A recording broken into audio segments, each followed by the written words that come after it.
মানুষজন আমাদের টেনে নিচে নামানোর বহু চেষ্টা করে। ছেলেদের নিয়ে যেসব বলতাম সেসব বেশি ভাইরাল হতো। শুরু থেকেই মেয়েরা এটা পছন্দ একেবারেই করতো না। আমাকে বুলি করার জন্য, হ্যারাস করার জন্য বানানো হয়েছে। আগে সংসারে যাও, তারপর বুঝবে।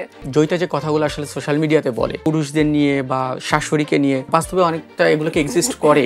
আমি কেন আমার হাজবেন্ডের কাছে গিয়ে শাশুড়িকে নিয়ে কান পড়া দেবো? আমার শাশুড়ির সঙ্গে আমার বন্ডিংটা ভীষণই ভালো হবে। শাশুড়িকে কেন মায়ের মতো দেখতে পারি না, এটা আমার বিশাল বড় প্রশ্ন জনগণের কাছে। আসলে তোমার কথা বলার মধ্যে একটা ম্যাজিক আছে, সোশ্যাল মিডিয়া ঘুরলে সেটা দেখা যায়। আর যে বিষয়গুলো নিয়ে আসলে কথা বলো, কেমন লাগছে আসলে এই জায়গাটা? ছেলে হোক মেয়ে হোক, কেউ যদি একটু সাকসেসফুল হই বা ক্যারিয়ার ফোকাসড হই বা একটু উপরের দিকে উঠি, একটা সময় গিয়ে আমরা অনেক ভালোবাসা পাই। কখনো না কখনো দেখা যায় কোনো একটা ছুতো পেলেই মানুষজন আমাদের টেনে নিচে নামানোর বহু চেষ্টা করে। তারা তখন আমাদের স্ট্রাগলিং পিরিয়ডটা দেখে না। আমাদের সবসময় স্ট্রাগলারদের পাশে থাকা উচিত, স্ট্রাগলিং পিরিয়ডটা বোঝা উচিত। কেউ যখন উপরে উঠতে চায় তাকে চিয়ার আপ করা উচিত, তুমি ওঠো, আমরা সকলে আছি। বাংলাদেশ থেকে যারা বাংলাদেশকে রিপ্রেজেন্ট করতে যায়, আমরা তাদেরকে নিয়েও ট্রোল করি, তো জিনিসগুলো আসলে ঠিক না। তোমার যখন ক্যারিয়ারটা শুরু হয়, তোমার কথা দিয়ে তুমি অনেকটা জনপ্রিয় হয়েছিলে।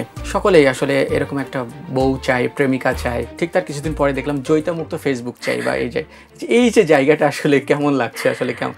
আমাকে শুরু থেকে ছেলে মেয়ে উভয়কে নিয়ে প্রশ্ন করা হতো। ছেলেদেরটাকে বেশি প্রমোট করা হতো, বা ছেলেদের নিয়ে যেসব বলতাম সেসব বেশি ভাইরাল হতো। শুরু থেকেই মেয়েরা এটা পছন্দ একেবারেই করতো না। মেয়েরা যখন দেখছে ডেইলি বেসিসে আমি এগুলো বলছি, তারা একেবারেই পছন্দ করছে না। তাদের কথা কেন আমি ছেলেদের এত তারিফ করব, বা কেন আমি শাশুড়ির এত তারিফ করব, তাদের জিনিসগুলো সচরাচর ভালো লাগে না। আমি এমন অনেক ভিডিওই দেখেছি আমাকে বুলি করার জন্য, হ্যারাস করার জন্য বানানো হয়েছে, বা আমাকে বলা হয়েছে আগে সংসারে যাও, তারপর বুঝবে। অ্যাকচুয়ালি আমার মা আমাকে এরমটাই শিখিয়েছে যে আমায় যেরমভাবে সম্মান করেছো, অন্য একটা পরিবারে গিয়ে কখনো অন্যের মাকে অন্যের মা ভেবো না, ভাবো সে তোমারই মা। আমি আসলে এত দেখার সময়ও পাই না, বাট আমিও এটা দেখেছি যে মুক্ত ফেসবুক চাই, তাদের একটাই কথা, আমি কেন ছেলেদের তারিফ করছি, কেন শাশুড়িদের নিয়ে ভালো কিছু বলছি, তাদের এই কথাগুলো পছন্দ একেবারেই হচ্ছে না। কারণ তাদের চিন্তাধারা আর আমার চিন্তাধারার মাঝে একটা হিউজ ডিফারেন্ট আমরা দেখতে পাই, বা সকলে দেখতে পাই।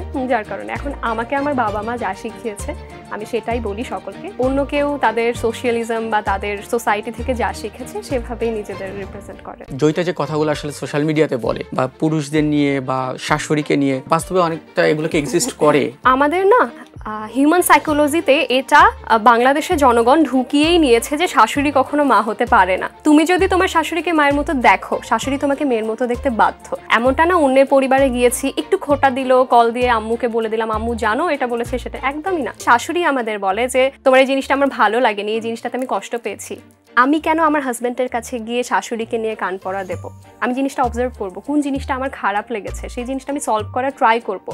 দরকার পড়লে আমি জড়িয়ে ধরে বলবো মা আমার দ্বারা ভুল হয়ে গিয়েছে, এই জিনিসটা কখনো আর হবে না। শাশুড়িকে কেন মায়ের মতো দেখতে পারি না, এটা আমার বিশাল বড় প্রশ্ন জনগণের কাছে। আসলে এই শাশুড়ি নিয়েই মেয়েদের একটা খুঁতখুঁতানি আছে, দেখবো তাদের সাইকোলজিতে কি ঘোরে শাশুড়ি নিয়ে যে তোমার সাথে মিলে না। ছেলেরা যেরকম চাই যে একটা মেয়ে লয়াল হোক, আমার মা বাবাকে ভালোবাসুক, আমি অ্যাকচুয়ালি এই প্যাটার্নটা ফলো করি। অনেকাংশে বাংলাদেশের মেয়েদের দেখছি তারা শাশুড়িকে ছেলের মা হিসেবে দেখে, শাশুড়িকে নিজের মা হিসেবে দেখতে পারে না। জয়িতা তো এখনো অবিবাহিত, শাশুড়ি নিয়ে এত অবজারভেশন জয়িতা কিভাবে এটা আত্মস্থ করলো? আসলে আমার আসলে ছোটবেলা থেকে খুব ইচ্ছে যে আমি যে বাড়িতে যাব সে বাড়িতে আমার হাজব্যান্ড থাকবে, ঠিক আছে, বাট আমার শাশুড়ির সঙ্গে আমার বন্ডিংটা ভীষণই ভালো হবে। এরমটা না শাশুড়ি বকলো আমি আমার হাজব্যান্ডকে গিয়ে বলে দিলাম বকেছে, একদমই না। শাশুড়ি বকলো, কি জন্য বকলো এটা আমি আইডেন্টিফাই করব, ফাইন্ড আউট করে সলভ করার ট্রাই করব। আর আমার খুবই ইচ্ছে ছোটবেলা থেকে শুক্রবার করে আমি আর আমার শাশুড়ি একসঙ্গে শাড়ি পরবো, সুন্দর মতো রেডি হব, দরকার পড়লে আমি তাকে চুল বেঁধে দেবো, বেনি করে দেবো, আর আমি আর আমার শাশুড়ি ঘুরতে যাবো, আমার হাজব্যান্ডকে নেবো না।